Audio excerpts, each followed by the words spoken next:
కృప ఎందుకంటే రక్షణ కొరకే. బాప్తిసం తీసుకున్నామంటే దేవుని కృప అండి. చర్చికి రాగలిగామంటే దేవుని కృప అండి. వాక్యం వినగలుగుతున్నామంటే దేవుని కృప అండి. వాక్యం చదవగలుగుతున్నామంటే దేవుని కృప అండి. అబద్ధాలు ఆడట్లేదంటే దేవుని కృప అండి. వ్యభిచారం చేయట్లేదంటే దేవుని కృప అండి. మందు మానేసామంటే దేవుని కృప అండి. కైనీలు మానేసామంటే దేవుని కృప అండి. పాపము నుంచి నేను దూరంగా జరిగిపోయానంటే అది దేవుని కృప అండి అని. పాపముల గురించి ఎవరు మాట్లాడరంటే దేవుని కృప దగ్గర?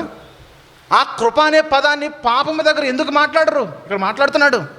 మునుపు అవిధేయులు దురాశలు ఎన్నో భయంకరమైన చెడ్డ కార్యాలు చేశాము. అయితే దేవుని కృప వల్ల 6వ వచనంలో మనము ఆయన కృప వలన నీతిమంతులమని తీర్చబడి నిత్య జీవన గురించిన నిరీక్షణ బట్టి ఆ కృపకు మనము వారసుల మగుటకై, ఆ నిత్య జీవనకు మనం వారసులగుటకై ఆ పరిశుద్ధాత్మ మన రక్షకుడైన యేసుక్రీస్తు ద్వారా ఆయన మన మీద ఆ కృపను సమృద్ధిగా కుమ్మరించెను. రక్షణ పొందడానికే కృప. రక్షణ పొందడానికే కృప.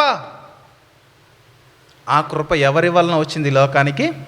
యేసుక్రీస్తు వలన వచ్చింది లోకానికి.